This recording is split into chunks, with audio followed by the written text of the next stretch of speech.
Number 10. Counselor Martha of the Sea, Green Lantern, and Citizen of the Cliffs. This one might be more niche, but my fellow fans of the Far Sector series will know what I'm talking about here. And if that isn't you, have I mentioned how much I love Far Sector and how you should really read it? Far Sector is from the now defunct Young Animals imprint at DC and was a series written by award-winning sci-fi writer N.K. Jemisin with stunning mind-blowing artwork by Jamal Campbell. A dream team if ever there was one. Far Sector centers around a new Green Lantern from Earth, Sojourner Maureen. She is sent to an area so distant it is only known as the Far Sector. While working on this alien world, she herself gets caught in a love triangle between the extremely sexy and more emotional Counselor Martha of the Sea and her also extremely sexy but more stoic and controlled ally, Citizen of the Cliffs. Number 9. Rexplode, Adam Eve, and Invincible. This one is probably made more famous by the animated series Invincible, and actually based on the Invincible comics, I would say it's not even the most iconic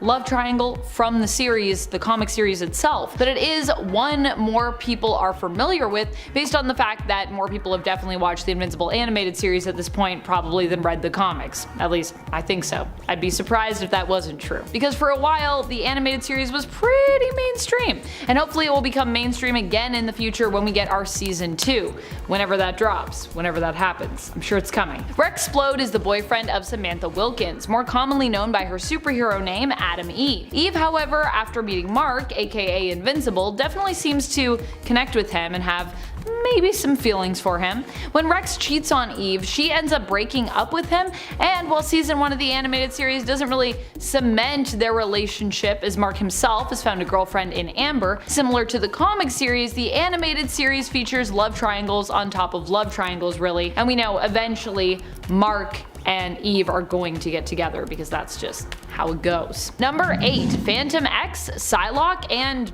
Phantom X? This is a really weird one. It involves Phantom X and his female counterpart, who is technically also Phantom X and the once lover of Phantom X, Psylocke. And this is back when Psylocke was a combo of Betsy's mind in Quanen's body, which we later learn also had within it Quanen's consciousness apparently, but just more in the backseat than the driver's seat. Yeah, it's super weird and super complicated and kinda gross. Like most things involving, well, both Phantom X and at least that past version of Psylocke where everything was really weird.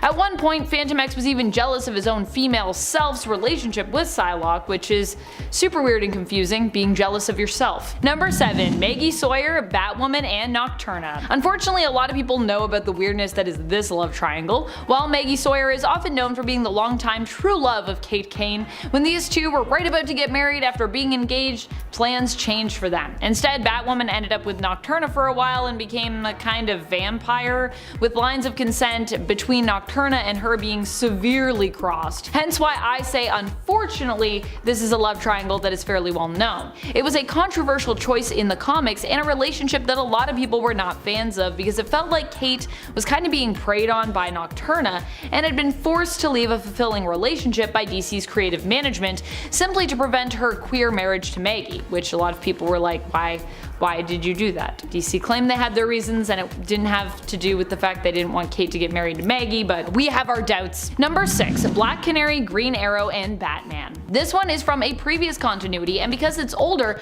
not as many people know that it exists, but hey, it does. Green Arrow and Black Canary are definitely more famous for being together than Batman and Black Canary are, even though they also were together in the All-Star reality somewhat as well, which is a thing that happened.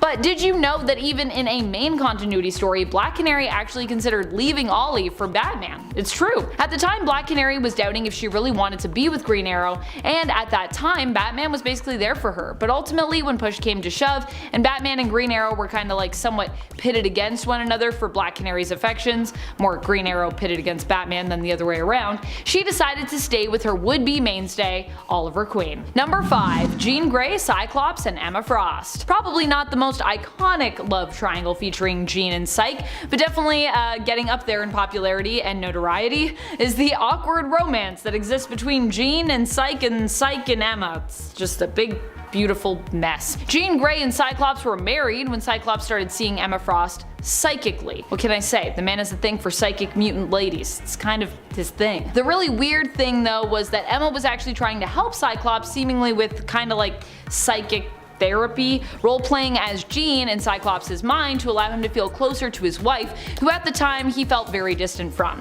Needless to say, being married to an Omega-level telepath like Jean means that eventually, if you have a psychic affair, she's kind of bound to find out, which she did, putting Jean and Emma, who already weren't super friendly as it was, at odds with one another. I still dream of a day when Emma and Jean can join romantic forces themselves and close this love triangle, but I don't know if we're there yet, but maybe one day. Krakoa gives me hope. Number 4. Eddie Brock, Venom, and Anne Wang. Another strange but important love triangle from the comics involves none other than a black ball of alien goo named Venom. Because, of course it does. Not only is Venom considered to be one of the most popular characters over at Marvel, but the alien being is also known for being somehow one of the sexiest characters around too, if you can believe that. People just, I don't know, they really love symbiotes. It's just a whole thing. You know who also loves Venom? Eddie. And Eddie was once married to Anne, continuing to love her and pine after her even after they were separated, with Venom even bonding to Anne at one point to create She-Venom. In fact, Anne and Eddie's secret child, Dylan, even was considered to be somewhat of a genetic offspring of all three of them, with Venom, now bonded to Dylan, even sometimes acting in a caregiver or parental role. Number 3. Hawkman, Hawkgirl, and Green Lantern. Hawkman and Hawkgirl are known for being a strong superhero powerhouse couple usually, but they aren't the only two who are shipped together. Hawkgirl and Green Lantern John Stewart have also been known for having a deep connection to one another. When we take a look over at the dceu, these two are not only known for being good friends and colleagues, but also at one point even ending up together, and are definitely maintained as having a sort of will they won't they style dramatic relationship in the animated universe. In an alternate future, John and Shiera even likely have a son together. That's what we're led to believe, and their son is known as Warhawk. However, Hawkgirl and Hawkman are generally also known for being together at DC because it is believed that they are both reincarnations of former Thanagarian lovers, so that kind of just ties them together throughout all time. Number 2. MJ, Spider-Man, and Black Cat. Another super popular one as we head back to the Marvel side of things is Mary Jane, Spider-Man, and Black Cat. It might even be the reason that you clicked on this list. MJ and Peter have come a long way in the comics, from family friends to schoolmates to close friends to lovers to husband and wife, and then kind of just back to friends again before once more returning to more than that, only to seemingly be split up once more. So it's been a tumultuous ride. Even their marriage wasn't smooth sailing, with most of it involving one or both of them wondering if being together was really the right choice for them. Black Cat, however, has been with Spider-Man for a time, but was more interested in the vigilante hero side of him than, you know, the man behind the mask, which meant that the two could never really end up together long term, because Black Cat was more interested in a persona than she was in, you know, Peter himself. When it comes to Felicia and Mary Jane, these two women for years were known for being pretty much at each other's throats, especially in regard to Felicia's feelings about MJ. However, more recently in the main continuity, the two teamed up together to do a heist in order to protect Peter against an enemy of Black Cat's. And in the Marvel mangaverse, Black Cat even saved MJ's life with a kiss. Number 1. Wolverine, Jean Grey, and Cyclops. Probably one of the most iconic love triangles around, at least in my opinion, is the one between Wolverine, Jean, and Psych. While not a traditional love triangle in the sense that, you know, it isn't specifically closed, with Cyclops and Wolverine not explicitly having a romance between them, even this love triangle has become closer in years to that model of a closed one, especially with everything going on Krakoa, and, you know, Psych and Wolverine sometimes holding hands in the comics. Just saying, there's some implications. A closed love triangle with a few branches coming off of it, at least. Wolverine definitely has other people he loves, as does Psych, but for the most part, Jean is pretty much stuck between these two heroes and fellow teammates. Although at one point back in the day, it seemed as though Angel actually may have had a chance with Jean. That didn't really end up going anywhere, but Angel was, I mean, everyone was really hot for Jean back then. The Professor also. Oh boy. Number 10. Rogue. Rogue wasn't so much a major love interest for Deadpool, but she definitely had a fun, brief fling during time apart from her usual main squeeze, Gambit. Rogue and Wade shared a juicy kiss, and because of her powers, she briefly made Wade handsome once more and took away his powers for a short time following said kiss. This actually also made Rogue's skin look like Wade's when he has his powers set. It was a brief moment in Uncanny Avengers issue 22, but their short flirtation was pretty cute, I gotta say. Initially, Wade thought he would never be good enough for Rogue and implied that she only probably liked him because she didn't know him very well. And she responded by kissing him again, this time probing his mind a little bit, but confirming that his thoughts didn't really disturb her and that she still liked him. I also just love that cute moment. He's like, I don't know, I'm pretty wild. And then she kisses him and she's like, yeah, but I'm a little shocked, but mostly I'm fine. I'm Rogue. I've seen some stuff. Number 9. Outlaw. Outlaw is Inez Temple, a mutant mercenary and sometimes bodyguard. She has interacted with Deadpool a few times in the comics. After her apartment was destroyed in a fight between the Punisher and Deadpool when Wade had come calling for her help, he felt pretty bad about it and worked hard to buy her a new one as an apology. Outlaw realized that Deadpool really cared for her and the two ended up sleeping together. They would later also be briefly married, but it wouldn't end up working out. Outlaw's super strength ended up being a bit too much for Deadpool during those moments of passion, and so their marriage was annulled shortly thereafter. Number 8. Captain America. While their love might not be romantic in nature most of the time, Captain America is definitely a character that Wade loves to bits. I say most of the time, but definitely all of the time. I don't think they've ever been in a romantic relationship, but Deadpool definitely still loves Captain America. In fact, Deadpool loved Cap so much that even when he had been replaced with a Hydra sleeper agent, Deadpool still followed him pretty much without question, which didn't work out so great for Deadpool, sadly. The real Captain America had been replaced by a Hydra sleeper agent, who was created by a sentient version of the Cosmic Cube named Kobuk, who altered reality by changing Cap's allegiance, believing it was the right thing to do at that time. As such, Steve Rogers would go on to conquer America and become Hydra Supreme. Or that version of Steve Rogers anyways. It was only when it was too late that Deadpool realized the error of his ways. His love of Captain America had blinded him and really led him astray that time, and left him so hurt afterwards that he ended up drowning himself in mind wipe drugs, completely wiping his mind of many of his own past adventures. Sometimes love hurts. Number 7. Carmelita Camacho. Carmelita Camacho and Deadpool only had a very brief romance that was really kind of like a one-night stand. Carmelita and Deadpool both ended up captured together by the White Man, who the heroes for hire, who were accompanied by Deadpool at the time, had been hired to stop. Believing that these could be her last moments, Carmelita decided to go out with love and made love to Deadpool. However, later when Deadpool took off his mask once White Man was defeated, Carmelita ran from him in terror because, you know, this thing. It turns out, however, this brief time of passion resulted in Carmelita becoming pregnant. She gave birth to Deadpool's daughter, Eleanor Camacho. Later on, Carmelita would end up dead after being kidnapped by the villain the Butler as payback. Eleanor, however, lives on, and Deadpool does his best to be a good dad to her when he can, often fighting to keep her safe from his own enemies. But also, Eleanor might be someone super powerful in the future, so hopefully we get to see more of Eleanor. She's super cool. Number 6. Siren. Siren and Deadpool were actually for a time both romantically interested somewhat in the other. They had a brief romance, but would also at times come back together in the comics. Siren is Teresa Cassidy, the daughter of Sean Cassidy, aka Banshee. When Siren found herself depowered, Deadpool was the one who attempted to return her power to her. However, his methods were somewhat questionable. He kidnapped Wolverine and used his healing factor to help restore Siren's sonic vocal powers. It worked, but Wolverine wasn't very happy by the end of that process. And while Siren was grateful to Deadpool for his help, she also didn't agree with his method. She was like, maybe don't, capture Wolverine to do that next time. The two have remained friends in the comics and have been known to be friends with benefits at times. Number 5. Lady Death. That's right, at one point Deadpool ends up falling in love with Lady Death, probably one of the women who would really be the hardest for him to end up with, considering his powerful healing factor. But also, as someone who can't die, it would make sense that the allure of Lady Death would sufficiently seduce him.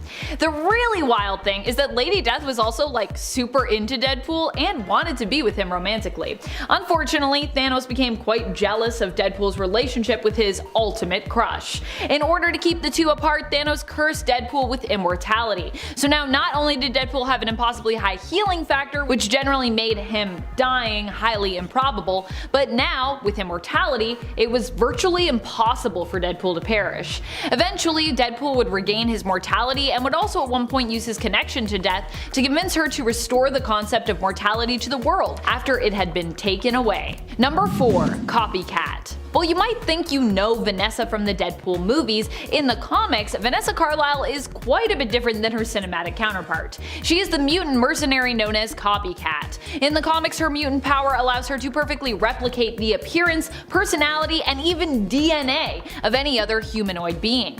Like in the movies, for a brief time she and Wade were in love and happy together. And like in the movies, Wade left Vanessa when he learned he had cancer. The two, however, would tragically be reunited while on opposite sides of a conflict. Vanessa would become a mercenary and was tasked with infiltrating and killing the X-Force while impersonating Domino. When she couldn't bring herself to follow through with the hit though, Deadpool was sent to make sure that she did. She decided to side with the X-Force and fought against Deadpool. In the end, the two would end up back together, but ultimately Deadpool would be hired to kill Copycat later on. When he couldn't bring himself to follow through with that, other agents were sent in to make sure Copycat died. Sabretooth delivered the killing blow, and she died, tragically, in Deadpool's arms.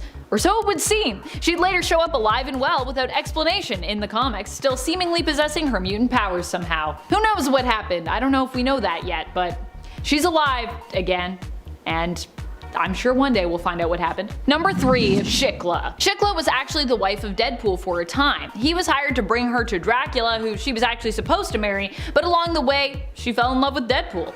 Sort of like a weird and maybe grosser version of Shrek, perhaps? Not like Deadpool's a grosser version of Shrek? Like that whole narrative sounds like a maybe grosser version of Shrek. The two would end up deciding to stay together and get married. It was fun for a while, but eventually Shikla became resentful of the world above. She was the ruler of the monsters, and as such lived in the underworld. Deadpool's long absences from her only intensified her feelings of resentment, and eventually she launched an attack on the surface world. Deadpool ended up joining up with Dracula to stop her, and after she was defeated, Dracula proposed marriage to Shikla, who agreed, thereby stealing her right back from Deadpool and nullifying Wade and Shikla's marriage. Number 2. Vanessa Carlisle. Vanessa is a partner of Deadpool in the cinematic Deadpool universe, which might also end up being the MCU eventually. Or it might be the MCU now, I'm not sure. After all, we did see Deadpool and Korg do a reaction video together for free, guys, so Deadpool is at least part of the MCU YouTube verse now. Vanessa Carlisle, like Wade, also seemed to grow up having a hard life. The two actually bond over their tragic childhoods and traumatic life experiences, often trying to one-up each other in regards to who had it worse growing up. A competition really no one wins in the end. Wade at first paid Vanessa for her time, but instead of paying to sleep with her, the service she typically charged for, he used the time he'd bought to take her out on a date instead. The two ended up falling in love and eventually would become engaged as their relationship continued to blossom. Even after Wade was diagnosed with cancer and left her to try and heal in secret, but ended up instead being experimented on and ultimately becoming the anti-hero Deadpool, Vanessa still wanted to be with him, which is pretty understanding. Though of course she was mad that he had left her. In Deadpool 2, Vanessa is killed at the beginning of the movie, but ends up being saved at the end by Deadpool, who fixes and uses Cable's time travel device so that he can go back and save her. Yay! So she only kind of got fridged, but not full fridged, so yay! Number 1. Elsa Bloodstone. Probably one of his more recent romantic interests has been Elsa Bloodstone in the comics. She teamed up with him in a recent series where he became the King of Staten Island and the King of Monsters. Despite Wade doubting his own capability to be a good king, Elsa believes in him. This probably is a big reason why Deadpool found himself developing feelings for Elsa Bloodstone. He sacrificed himself to save her when it was revealed that her bloodstone had become corrupted and was basically killing her. Deadpool took her bloodstone in order to free Elsa and save her life. Through taking it, Wade also helped to reverse the corruption so that when Elsa came back to look for him following a battle with the Bone Beast Queen, she was able to take back the bloodstone once more without having to fear for her own life. As such, Elsa finished off the Queen, retrieving Deadpool and confessing her own feelings for him, giving him a big kiss. When he seemingly awoke, revealing that he wasn't dead yet, she then decided to stay with Deadpool while he regenerated the rest of his body, as at that time all that was left of him was a disembodied head. A very gross disembodied head. And I love that Elsa was like, I don't care. You're gross, but it's fine. I know monsters. I'm cool. Number 10, Mystique. Wolverine has been around for a long time, so it's no surprise that this is a love interest I constantly forget about, but that exists. Mystique has of course also been around for a long time, and is possibly even older than Wolverine. So of course at some point in these characters' history, they had to have worked together and of course slept together. When it comes to Wolverine and Mystique, these two actually go way back, all the way back to the Wild Wild West. It was then that Logan and Raven seemingly first met, and even teamed up together. It could have been them against the world, but of course, what usually happens with Raven when it comes to romance also happened during her time with Wolverine. Ultimately, Raven betrayed Logan, putting herself first, and it was because of this that the two ended things, and on a pretty sour note. She also ended things by kicking him out of a moving train car, so yeah. Logan's memory isn't always the greatest, but something that he wouldn't soon forget was how untrustworthy Mystique was. Even to this day, he's like, you suck, Mystique. Also, you're gonna be lonely because you're always betraying everyone. Number 9, Maureen. She might not be from the main continuity, but Maureen had such a profound and life-changing effect on Old Man Logan that even after she and their children together were tragically murdered by the Hulk gang, Old Man Logan never once forgot about her. He even later asks a returned loved, Mariko, to look out for Maureen, who herself, after more than a lifetime of tragedy and literally going to hell and back, is finally trying to live a normal and peaceful life. Mariko, that is, not Maureen, who is dead in Old Man Logan's timeline. Old Man Logan set aside some money so that Mariko could keep an eye on younger Maureen and ideally try to protect her moving forward, as he knew that if her life continued the way it had in his timeline, it would end in tragedy. He was like, I just love her so much, I just want her to be okay. Number 8, Rose O'Hara.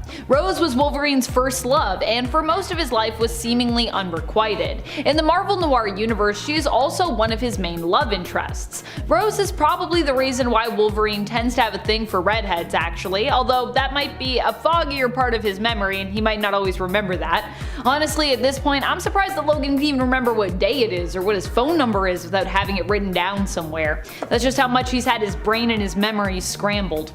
Rose was brought in from town to be a companion to young James Howlett, aka Kid Wolverine, when he was growing up on his parents' estate.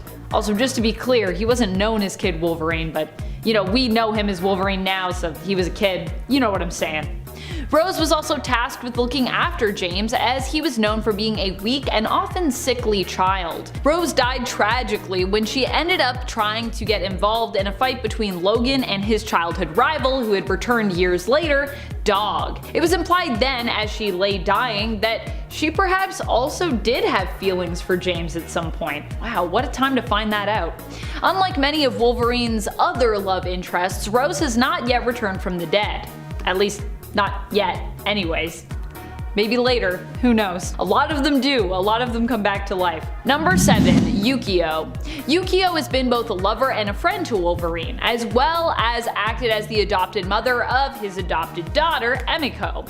Yukio first met Wolverine during her time working as an assassin for Clan Yoshida. Initially, she was Wolverine's enemy, as she actually worked for the head of the clan, Lord Shinjin, who wanted to shame and kill Logan. Yukio would develop an attraction to Wolverine, but at the time he was basically hung up on Mariko Yoshida, the daughter of Lord Shinjin, so nothing came of it.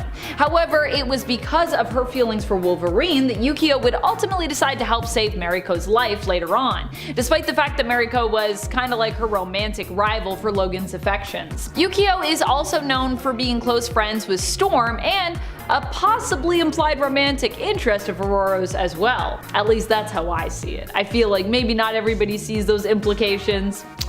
But I don't know, I think I would ship Storm and Yukio, just like I would also ship Wolverine and Yukio. And just like I would also ship Storm and Wolverine. It's a nice little triangle. Little love triangle there. Number 6, Silver Fox. Silver Fox has become a complicated character since her original story as Wolverine's lover. Silver Fox is a member of the Blackfoot tribe and is Canadian. When Wolverine met her, she had recently been widowed and as such began a relationship with Logan, who had recently been accepted into living with her tribe. Silver Fox, however, would tragically die at the hands of Sabretooth, Wolverine's arch nemesis, and a vicious man and a vicious mutant. Later on, however, this act would also end up being tied to Romulus, who apparently influenced Sabretooth and did a lot of brainwash shenanigans regarding the memories of her death, and who was believed to have been behind it. Wolverine would end up attacking the people of Mount Logan and blaming them for her death because Romulus had him brainwashed to believe that that's what happened, despite Sabretooth having taken credit for killing Silver Fox, and doing so in front of Logan. Silver Fox would also later seemingly return, but it's more likely that this version of her associated with Weapon X, Team X, and Hydra was actually some kind of clone or was an agent who was simply brainwashed and manipulated into thinking that she was the true Silver Fox. Yeah, Silver Fox became really complicated, but she used to be very simple. Number 5. Tiger. One of my favorite of Wolverine's romantic interests has to be Tiger, who is long known as one of the main crime lords of Madripoor. Before that, she was Jessen Hoan, who ended up being kidnapped by the Reavers and later saved by the X-Men. When Jessen learned that Madripoor crime lord Roche was behind the Reavers' attack, which had pretty much completely uprooted and dramatically altered her life moving forward, she dedicated her life to usurping and defeating him, taking up the mantle Tiger, or taking up the name Tiger really, and that's how we know her now. Wolverine would later learn of Tiger's true identity as Jessen Hoan and would pledge himself to her cause, eventually working as her personal bodyguard while in his patch persona. During this time, Wolverine would also become a somewhat casual lover to Tiger as the two continued to grow closer together. And I love them together, I just think they're so cute. Number 4. Itsu. Itsu was Wolverine's wife at one point many years ago when he was training with the Master Bando Saburo. The two fell in love, were married, and Itsu even became pregnant with Logan's child. For a brief time they were happy, until Logan accidentally stabbed a fellow member of the community with his claws. As a result, he was forced to leave, exiled, but when he went to say goodbye to Itsu, he only found her dead. Years later it would be revealed that Bucky Barnes as the Winter Soldier was actually the one responsible for her death, seemingly manipulated into killing her under Romulus's orders. Oh, Romulus, pulling all these strings and then just disappearing. Their unborn child was also stolen from Itsu's womb, and due to the child's mutant gene, which would also grant him a healing factor, survived. This child would grow up to be Akahiro, aka Daken, Wolverine's troublesome son, who was manipulated into thinking his father had killed his mother before abandoning him. And I'll just let you guess who made him believe that. If you can't guess, it was Romulus. Romulus did everything. And also nothing. Number 3. Jean Grey. Despite these two often not ending up together throughout stories told of them across various mediums, the fact remains that Wolverine will likely always carry a torch somewhat for Jeanie.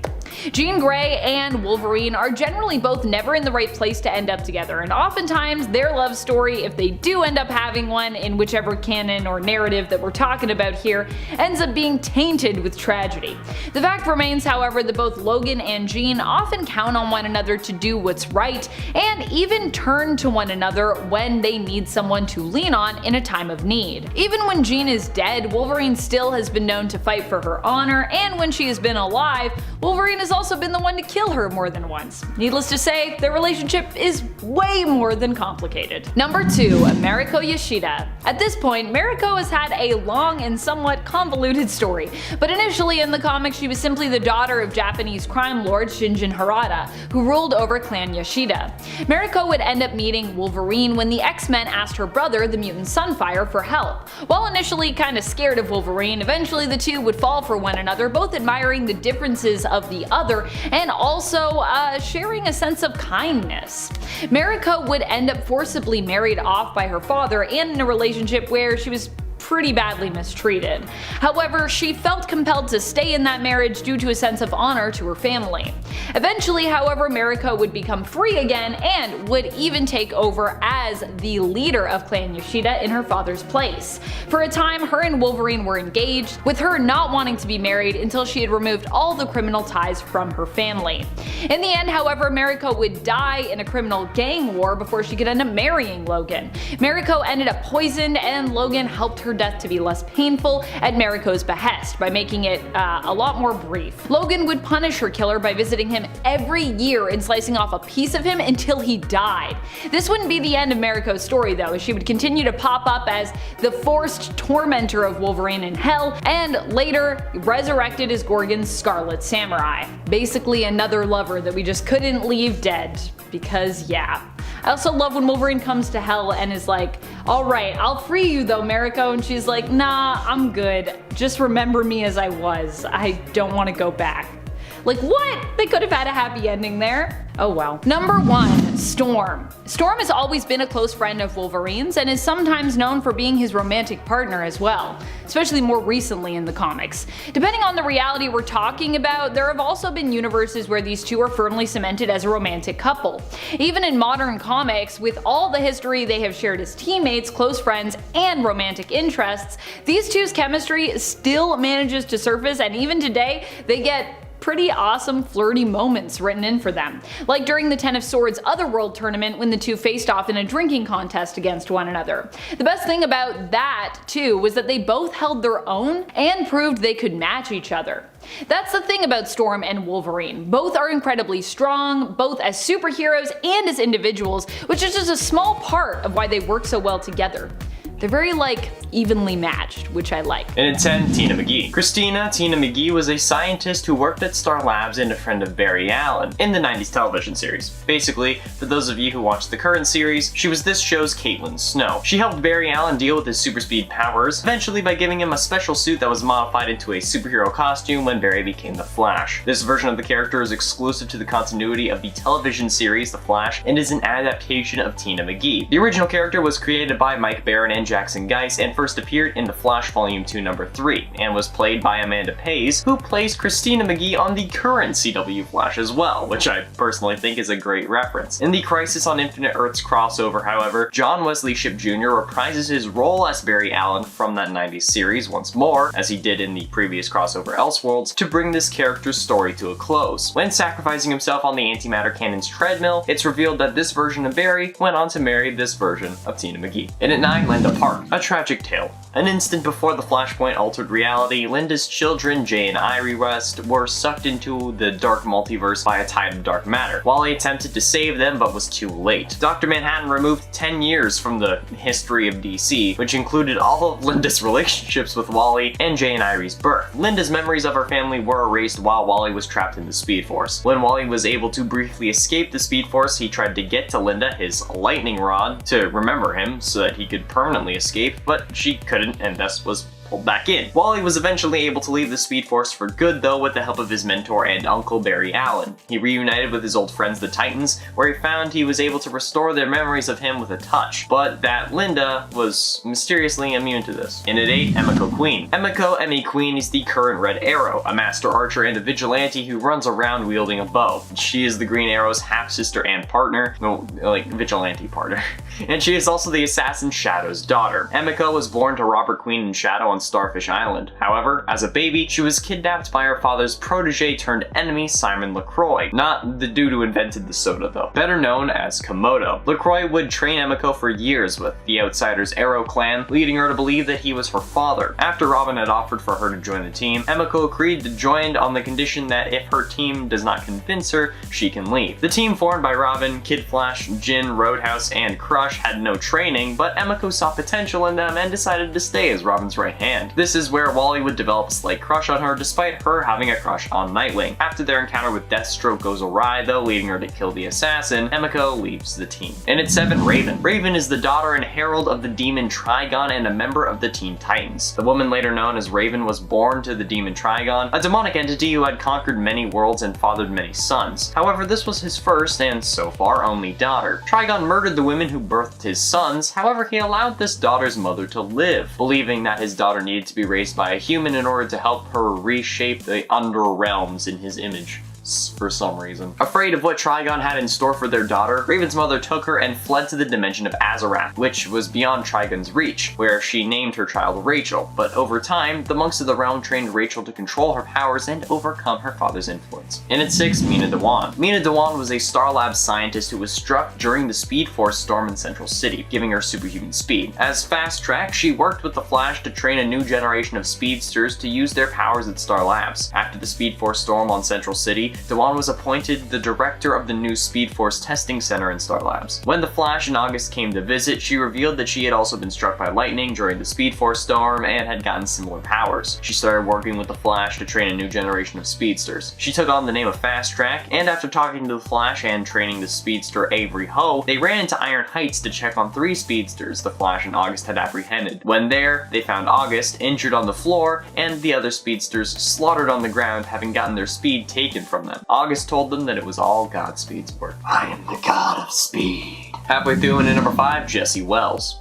By the way, editor, you don't need to put the dash Wally. That was just for me. In the case of the Arrowverse, Jesse Wells was Jessie Quick, a speedster from Earth 2. She was the daughter of one of the most brilliant scientists, Harrison Wells. A college student on her Earth, Jessie was abducted by Zoom in a plot to turn her father against Team Flash, until being rescued and forced to temporarily relocate to Earth 1. After being hit by a dark matter wave from the Star Labs particle accelerator, Jessie gradually managed to unlock her Speed Force connection, becoming a metahuman speedster and superhero badass. After helping Team Flash defeat Grodd and his guerrilla army, she decided to move to Earth 1 permanently with Wally West, whom she was dating until they broke up. After learning Savitar had plans for her though, Jessie left Earth 1 to take over for Jay Garrick as the Flash of Earth 3, until Barry Allen was destroyed and Jay returned from the Speed Force. Jessie then returned to Earth 2 to continue her heroics and lead on her team. However, her and Wally did end up getting back together, as we see when Wally comes back and Barry realizes who Savitar is in like that same episode. Like, he comes back, they ask him, how was Earth 2? Or how was Earth 3? One of the two. They ask him how visiting Jessie was. Then Barry realizes who Savitar was in one of the later episodes back in season 3. On December 10th, 2019, after Earth 2's destruction and the wave of antimatter, Jessie was soon confirmed to have been killed, along with the rest of Earth 2's population, aside from Laurel Lance of Earth 2. After Oliver Queen's sacrifice to recreate the multiverse though, it is unknown if she was resurrected. And at 4, Felicity Smoak. After Cyrus Gold stole a centrifuge from Queen Consolidated in order to make more Mirakuru serum for Slade Wilson, Barry extrapolated a logical but unbelievable explanation about the thief being superpowered by merely looking at the crime scene, which ended up being true. Felicity realized that he knew more about the case than they did, and he enlisted his help, telling Barry that Oliver wanted to keep this investigation in-house. During the course of their time together though, Felicity exhibited signs of being attracted to Barry, though she was still clearly uncomfortable when he mentioned his admiration of the Arrow and his theory that the Vigilante had partners, particularly one versed in computer science.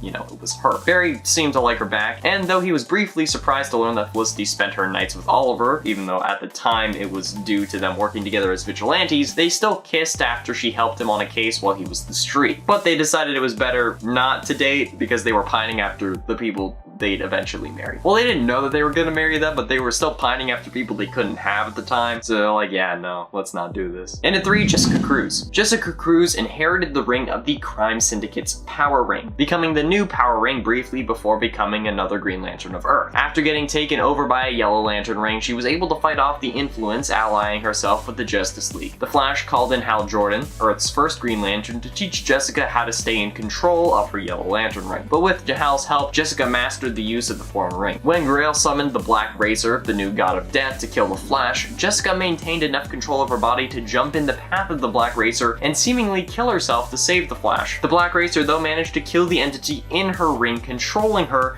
causing her power ring to crumble apart on her finger. For her ability to overcome fear, Jessica was actually tracked down and bestowed a Green Lantern ring, becoming Earth's newest Green Lantern, and recently is one of the more popular love interests of the Flash, with the exception of number 1. Penultimately, in at number 2, Patty Spivot. Patty Spivot in the Arrowverse is a former police detective of the Central City Police Department, formerly an officer and a former member of the Anti-Metahuman Task Force. She is also the daughter of a late unnamed man and the ex-girlfriend of Barry Allen. She is commonly thought to be the best fit for the Grant Gustin Flash, but after Barry and Patty got close, Patty realized that there was something Barry wasn't telling her. After the Turtle kidnapped Patty, Patty decided to leave Central City and go to college at Midway City University to become a CSI, like she always wanted. A few days before she left, Patty discovered that Barry was the Flash by connecting his cases to the fact that he always knew what had happened, like he had been there, and she told Joe about it, who told Barry to talk to her, although Barry was hesitant. Right before she left though, she visited Barry and told him that if he was the Flash, he should just tell her and then she would stay in Central City to be with him. Though Barry decided to make a sacrifice and let her go to pursue her dream. Then, because she wanted to prove that Barry was the Flash to herself, she called Barry while she was on the train to school, lying and saying that there was a man with done. So Barry came running as the Flash, which finally proved to her that she was right. This didn't change her decision to go to college though, as Barry left the train and she stayed on, which eventually led to, in at number 1, Iris West. In the comic books, Iris West Allen is the wife of the second Flash, Barry Allen, and the aunt to the third Flash, Wally West, although in the TV show, Wally and Iris are brother and sister. She is a reporter for the Central City news outlet Picture News, and while she may be the most well-known Barry Allen or Flash love interest, how can we not include one of the most iconic love stories that spans across seemingly every single goddamn timeline? Like, even the one where Barry was literally the villain, like in Reverse Flashpoint during Armageddon Part 4. In the comics though, Iris was born in the 30th century to Eric and Fran Russell, and was sent to the 20th century as an infant, where she was raised by the West family. Although she was never told that she was adopted, she had always suspected it. And because of her curiosity about digging up her origins, she grew up digging for the truth. So she became an award-winning writer for her school newspaper. Then she went to Columbia University and had an internship at the Daily Planet. She needed a break though, so she moved to Central City, where she got a job as a reporter for the Picture News, and after many unsuccessful relationships, she met police scientist Barry Allen while reporting a suspected murder that she was investigating, and then they began to go out. She was charmed by his honesty and stability, and then one night Barry proposed to her while riding on the Ferris wheel at Central City Amusement Park. You gotta admit, Barry, not that original. I mean, like, filling your apartment with like 100 fire hazards like you did in the show, that's better than a Ferris wheel. And I mean, like, singing a custom song that the show had written for a musical episode to propose to her again after she took off the ring because she realized that part of why you proposed was to change her fate with Savitar, that was better.